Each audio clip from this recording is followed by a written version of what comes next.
Hey there, I'm Mark. Welcome into my studio. It's been about 2 months since I built this Prusa MK4S printer. There's a build series here on the channel if you want to go back and see how this thing went together. But at the end of that build, I told you guys that I would print with this for a little while and then come back and let you know my thoughts on just how it is and also how it compares to my Vorons, right? Because I have this big Voron 2.4 and a smaller V0 that I use primarily as my main printers here in the studio and have for a couple of years. So it was going to be an interesting kind of process going from those Core XY printers back to an i3 style bed slinger printer, which I've had in the past, right? But I haven't used for a while. And so I wanted to build this thing. I wanted to kind of try that out. And then eventually I'm going to be upgrading this to a Prusa Core 1. And so at that point, it'll be more similar to those. But just as the Mark 4S, I was curious, like, what would I think of it? And would I ever choose to use it over those? And so we'll talk about that in this video. But first, I want to kind of take you back and tell you the story of what happened right after I finished this build. So that was, like I said, about 2 months ago at this point. And the first thing that you do when you power this thing up after building it, or I suppose, if you bought the assembled one and you take it out of the box, the first thing that'll happen when you power it up is it goes through its self-checks. And for me, after my build, those self-checks all worked fine, except for one. There's a y-axis check where it runs the bed all the way to the back and then all the way to the front to check the extent of motion of the y-axis.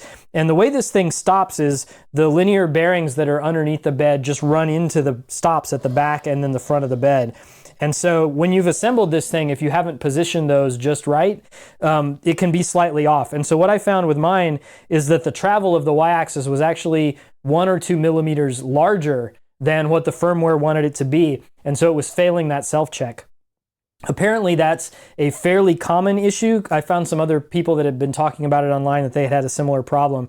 And so you can either adjust the positioning of the bearing that's on this rod here underneath the bed, or, which actually I tried to do and it still wasn't working for me, or my solution was I put a zip tie up here on the rod at the very front of the travel there, which stops the travel from being, like 2 millimeters too much like it was before. And so now it runs up and it hits that and it stops, and then the self-checks worked just fine. Now again, that's probably just an issue that I had because I built this printer. I'm sure that if you purchased it already assembled by one of the official Prusa technicians that put it together, they would have done that correctly and you wouldn't have that problem.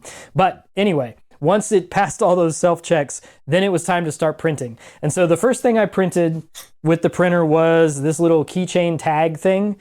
And they had this already pre-sliced on the USB stick that came with the printer. I printed this in the Prusa Galaxy Red filament, the PLA that came with the printer. There was one roll as a sample. And first thing, I'm super impressed with the smooth PEI sheet here and the first layer, which, the load cell on the printer is the thing that is going down and touching the sheet to figure out the Z height and get a bed mesh and all that. We'll talk about the load cell a little bit later because it saved me from another problem that I had with my assembly.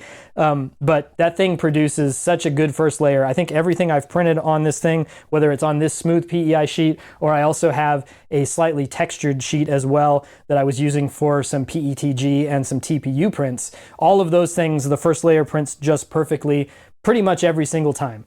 So after this little tag, the next thing I printed was this Robo Alpaca. This again came pre-sliced on the USB drive that came with the printer, and this thing looks really, really good as well. It's the overhangs here, printed without any need for any kind of support. So down here under kind of his leg area, everything looks really, really good. The surface detail on, all these little mechanical details and such on here, also really good. So yeah, overall super impressed with the performance of this printer, especially when they're printing their own official PLA, right? Because you load it up in Prusa Slicer and they already have the filament profile preset and preloaded and ready to go, and it just prints beautifully every time. So I would say if you're looking for a printer that you can just, get out of the box or assemble and finish assembling and then just start printing with immediately, and you're using just PLA, and especially if you're using Prusa's PLA, but we'll see in a bit that it also works pretty well with other brands of PLA too,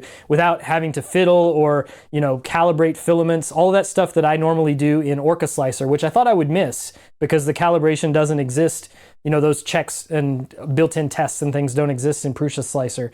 And I usually with Orca Slicer, whenever I get a new brand of filament, I go through that whole calibration process and whatever. I found that with Prusa Slicer, with this Mark 4S, I don't need to do that. I can just use the generic PLA setting or the generic PETG setting and send the file to the printer, and it just works. So that has been an interesting change for me compared to my Vorons, where they tend to need a little bit more tuning per filament to get really, really perfect results. So I would say this next extruder here, I'm super impressed with the quality that it produces with just about any kind of PLA or PETG filament. Having said that, these are the first couple of benchies that I printed. So this one was with a Polymaker Black PLA Pro, and then this one was with this kind of marble colored, I think it's Overture branded PETG. And the interesting thing for me about this PETG one especially is that this spool of filament, you might actually see it behind me on the shelf over there. It's been sitting out in the open in my studio for at least a year, maybe more than that at this point. And usually when I get PETG filament and it gets, it gets wet, it absorbs a lot of humidity, I have tons of trouble on my Vorons printing with PETG. They clog the nozzle and they have all kinds of issues until I dry the filament. This one I printed without drying the filament. I just slapped it up here on the spool holder and loaded it up and printed, and it came out nearly perfect. So again, I'm really impressed with this printer and how it prints kind of poor quality filaments. This roll of white PLA that I have on here right now is one of a collection that was given to me a few years ago. And when it was given to me, it was even then the rolls themselves were a few years old, and they've just been sitting out in the open. Now I know this is PLA, so it's less susceptible to the very humid climate where I live than probably some other styles of filament would be. But yeah, this thing, the filament itself is pretty brittle. Like I can break it off really easily. I have to be careful when I'm handling it, but the printer prints it just fine. It strings a little, but less than I would expect it to, given its quality. And yeah, I've been able to use some of my old PLA, kind of stash that I have, that I thought I would never actually use, but I was holding on to it because I just didn't want to throw it away. I've been able to use some of those filaments here with this printer, and they've worked okay. So anyway, after these first few test prints, it was leading up to Christmas time, right? It was the middle of December. I had some prints that I wanted to print for family and friends to give away as gifts for Christmas, and my Voron at the time was out of commission. Another video here on the channel if you're interested in checking out the story behind that. But I was waiting on a part to come in that had been recalled for that printer to get it working again. And so this was my only kind of bigger format printer that I could print some of those Christmas gifts on. Obviously, I don't have them here with me anymore. I've given them all away, and I think the recipients mostly thought they were pretty amazing. But I did take some footage of them before I wrapped them up to give them away, so I'll give you a look at some of those things right now. So we'll start out with some PETG prints. These are the first times I had printed PETG with this printer. And first of all, I'm very impressed with the bottom layer and how smooth it came out. And then secondly, I'm really impressed with the lack of any kind of print defects really with this PETG filament. This again is something that had been sitting out in the open in my studio for quite some time. And normally I would have to dry this kind of filament quite a lot before getting it to print correctly in my Voron printers.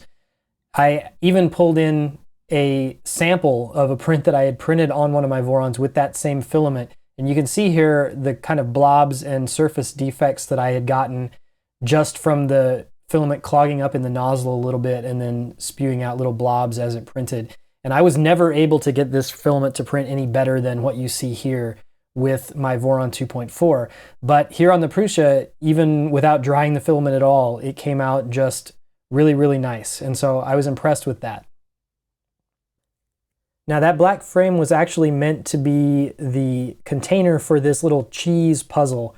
My son had asked jokingly for cheese when I asked him what he wanted for Christmas. And so I found this online. It's just a little brain teaser kind of puzzle where you're supposed to fit all the pieces of cheese in and include the little round red piece that has a mouse on it actually. Now these were printed with just some very generic yellow and red PLA filaments that I had laying around that were very old. You can see here that I didn't increase the number of top and bottom layers, so you can kind of see the infill inside some of these parts. But the outer surfaces all printed really well. Tops and bottom surfaces of these flat parts look really good. And so given that it's generic filament, I'm happy with how those turned out. And then this was my favorite Christmas gift present of all. This is a globe of the moon, and it's meant to be a lamp. So this was printed with a slightly older batch of white PLA Pro filament that I had. I believe it's Polymaker brand. And it's had a little bit of stringing during printing. It obviously was a very long print. I printed it at a slower setting on the slicer because I knew I wanted to catch as much of that surface detail as possible. And so I believe it took almost 2 full days, 48 hours of print time. And but it came out looking really good. It's a little bit stringy on the inside. The outside is great though. And I ordered this little light kit that goes into the black PETG printed base piece. And so we can slide this in here, and then I'll go ahead and screw the top, the globe part on in place, and we'll light this up and see what it looks like when it's lit from inside.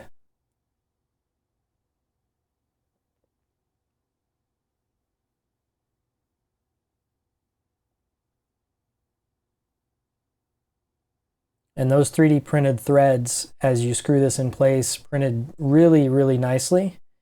And this thing just screws right on, no problem.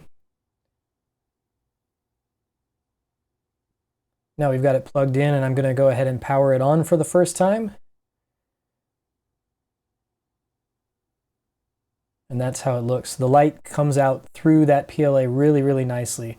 I'm going to go ahead and shut off some of my overhead studio lights so that we can see the glow just a little bit nicer.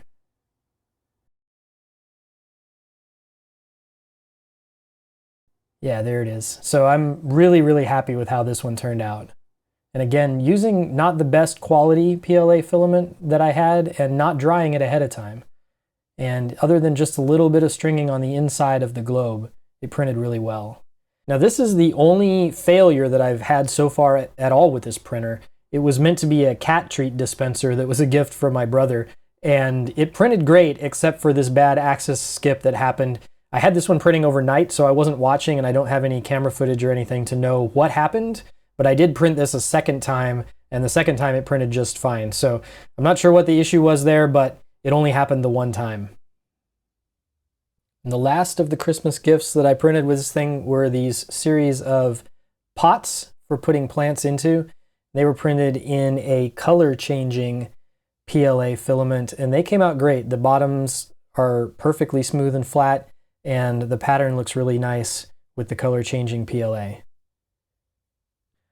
All right, so after all of the Christmas gift giving was done, at this point in our timeline, we're kind of end of December, beginning of January. I've had this printer in use for 3 weeks or so, and I've noticed a few issues or problems. Some of them were my fault. One of them was a bad part. We'll talk about that in a minute. But I wanted to go through those here to let you know kind of, where I am at with the testing of the printer at that point.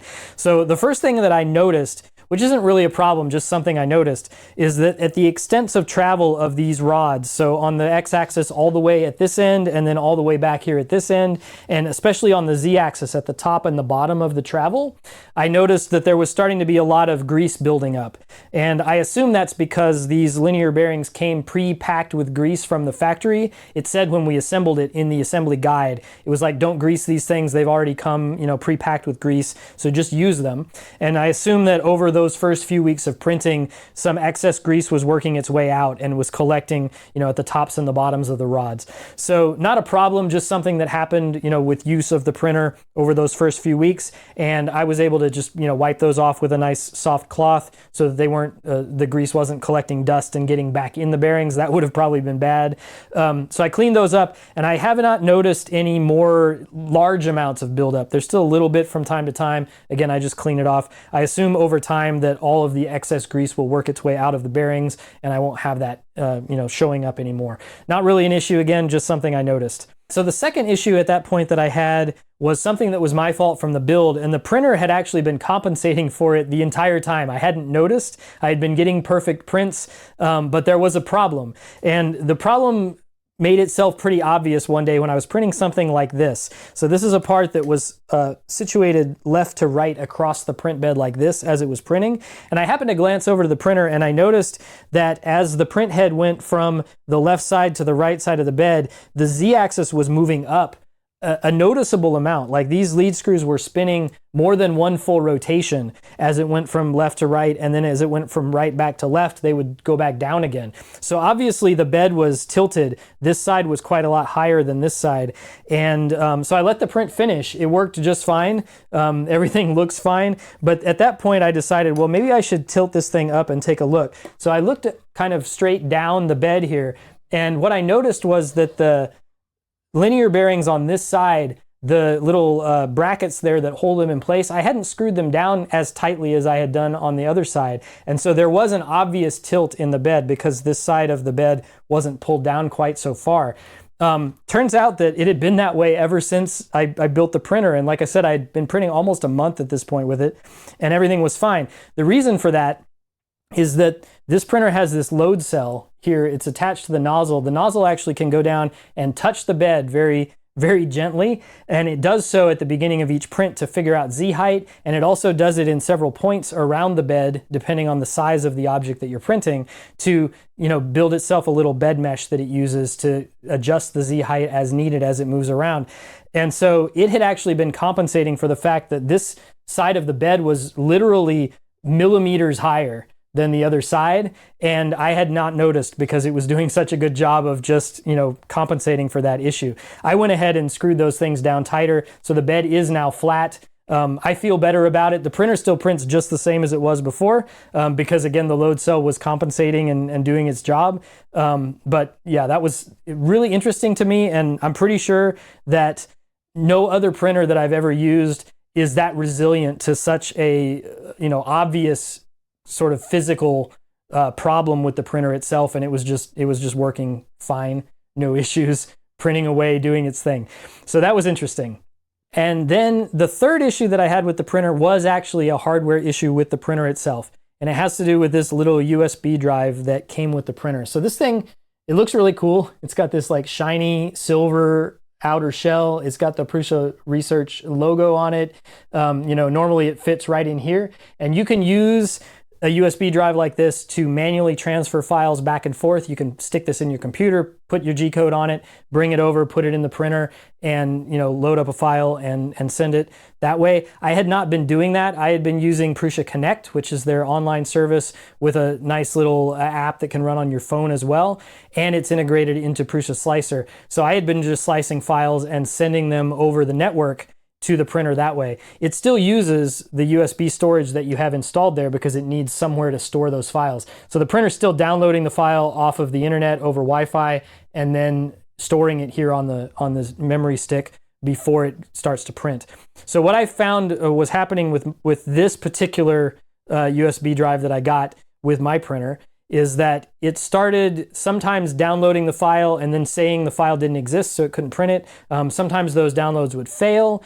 And then eventually it just told me there are no files on the drive at all. So I took the thing out of the printer and put it in my computer, and it was true. The drive had actually been corrupted.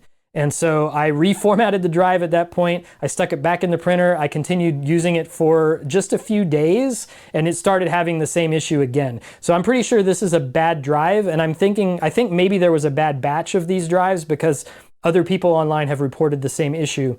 So what I ended up doing instead was I just grabbed myself one of these low-profile Samsung USB drives. I actually like it a little better anyway because it doesn't stick out from the side of the display here quite as much as the Prusa one did. And this one just now lives in the printer. Again, I'm not using it to transfer files back and forth from my computer, so it just stays here forever. And I'm just using Prusa Connect to upload the files as needed. And it's been working fine. So yeah, this was my one sort of dud piece of hardware that came with my kit. And for me, it wasn't a big deal. I just replaced it with my own thing. I suppose I could have, you know, asked for a replacement or whatever. But the Samsung has been working great for me anyway, so I'm not worried too much about that. So at this point in our timeline, it's like early to middle January. I'm finished with printing and giving away all of the Christmas gifts that were printed on this thing. And At that point, my Voron 2.4 back here was still out of commission. There was a part that was on recall that I was waiting for an update for, and so I wasn't able to print with that at all, but I wanted to get back to some work on a real project. And so I started printing some prototype new versions of parts for my filament storage system on this printer. And this is kind of the sneak peek for you guys that are interested in the filament storage system, because it's definitely the most popular video here on my channel. There is a new version of that coming out, completely redesigned, and I'm gonna need some help from some of you with beta testing it before the final versions are released. So stay tuned here on the channel if you're interested in that. There's gonna be a video coming out soon to kind of ask for some help with that if you're interested in helping test this. But anyway, I printed out some parts here, and you just am using them for test fitting and testing out this setup in some real cereal containers with some real rolls of filament. And so far it's working out pretty well. But these were all just printed in either PLA or sometimes PETG. Again, I can't print any of the high temp filaments that I normally use on this printer without building some kind of an enclosure for it, and I don't want to do that. And so I just was kind of holding off on printing with, you know, my normal ABS kind of prints until that printer was fixed. And at that point, sometime toward the end of January, we did get that one working again. And so now I have this weird choice, right? Where do I use the Mark 4S versus my preferred printer still, which is the Voron 2.4 back there? And what I've found is that there are a couple of special use cases where I really do prefer using the Mark 4S. They are generally, if I'm printing with old rolls of PLA, so things that I don't really trust the quality of the filament, I know that this thing will print them probably better than my Voron will. And definitely PETG, and especially PETG that's been sitting out in my studio that I haven't dried. I can normally put that in here and it'll print just fine, whereas in my Voron, it'll clog the nozzle and cause, you know, blobs on the print and all kinds of stuff. So for those specific types of things, I prefer using the Mark 4S. For pretty much everything else, the Voron is still my choice. And so there were a few of you who, when I started this experiment early on several months ago, said in comments, like, I'm curious what you'll think of going back to a bed slinger style printer, you know, after using the Core XYs. And, you know, these are very custom built by me for specific, you know, for my specific printing purposes, versus this kind of more consumer level thing. What do I think of it? Well, I still think that one's better. And maybe it's just, you know, sentimental thing that I like it more because I built it. I built this one too, but it's different, right? But yeah, I think still that one's my workhorse. This one, you know, if that one's busy and I still need to print something, or if I'm printing, like I said, with old rolls of PLA or PETG, this one's pretty good for that. There are a few things that I really like about the Mark 4S that I don't get on my Voron though. Just nice things like, you know, software related. For example, if I take this filament and I just put it in here, the filament sensor detects that I did that.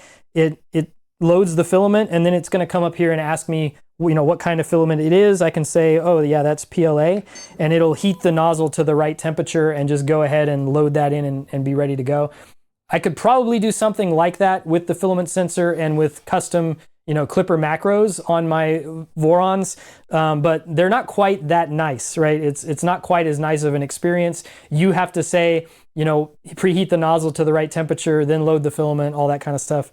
And again, completely customizable by me because of the way that Clipper and Clipper Screen work, right? But here with the Prusa ecosystem, it's just because they control all of their own hardware and they control their own firmware, you just get a little bit nicer user interface in some situations, just a little bit more streamlined. So that's nice. So the other thing that might turn out to be an advantage here of the Mark 4S over my Vorons is multi-material printing, right? So I don't have it assembled yet, but I did order the kit for Prusa's MMU3 multi-material unit to go with this Mark 4S and eventually the Core 1 that this will become. We'll talk about that in just a minute. It's actually sitting in a box here off camera, and I haven't even opened the box yet. But the plan is within the next month or so to get that built and installed on here. And it'll be the first time that I have the capability here in my studio to print with you know, multiple filaments, and should be interesting to try that out. again, because I have a bunch of old rolls of PLA that are different colors that are not in the greatest condition, but I know this extruder prints them well. I do have some plans to do some multi-material prints, some multicolor prints, things like that with this machine once I get that installed. So there will be a video on the channel coming up at some point talking about that as well, but that's a potential upgrade for this system that I don't currently have an MMU unit of any kind for either one of my Vorons. So that could be a case where I choose to use the Mark 4S over one of the Vorons. But again, most of the time, I'm still sticking with that, and I'm just using this for kind of extra small prototype prints and things like that, either when those are busy or when I need to use one of my older filaments that may not be in the best shape. Now, having said that, all of my opinions on the comparison of these two might change in a few months, because I do have on order the upgrade kit that will upgrade this Mark 4S into Prusa's new Core 1. So that's a Core XY style printer with an enclosure. We'll be able to print the higher temperature filaments that I like to print with most of the time. And so that makes this printer more comparable directly with my big Voron and even the smaller Voron as well. And so it'll be interesting to see once that comes in and I do that upgrade, whether my opinion here changes. Like, will I choose to use this one more often than that one? I don't know. We'll have to see. I really do like that printer a lot because I built it specifically, with components and such that are exactly what I want for the types of prints that I do most of the time. But again, this one seems very versatile. The extruder is very good at printing a lot of different filaments without having to mess with your filament profiles in your slicer very much. You can generally just use the generic ones that they've tuned, and it should just work. And so if the Core 1 turns out to be a should just work kind of situation in the same way, but it's also got the enclosure and can print the higher temp filaments, maybe it suddenly becomes my preferred printer. We'll have to wait and see how that goes. But for now, this will stay here in the studio. It'll still keep getting used, but the Voron is definitely my workhorse.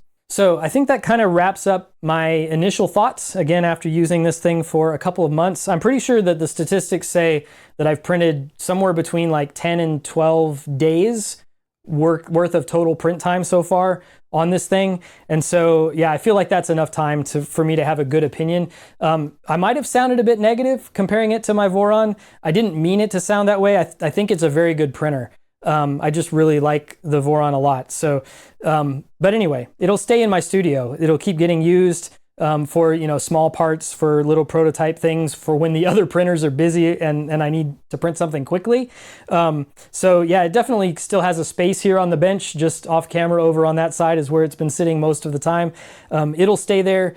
Eventually it'll get upgraded to the Core 1, and then maybe I'll like it even more. We'll see. At that point, it might have to have a rearrangement of the studio to have a more prominent spot.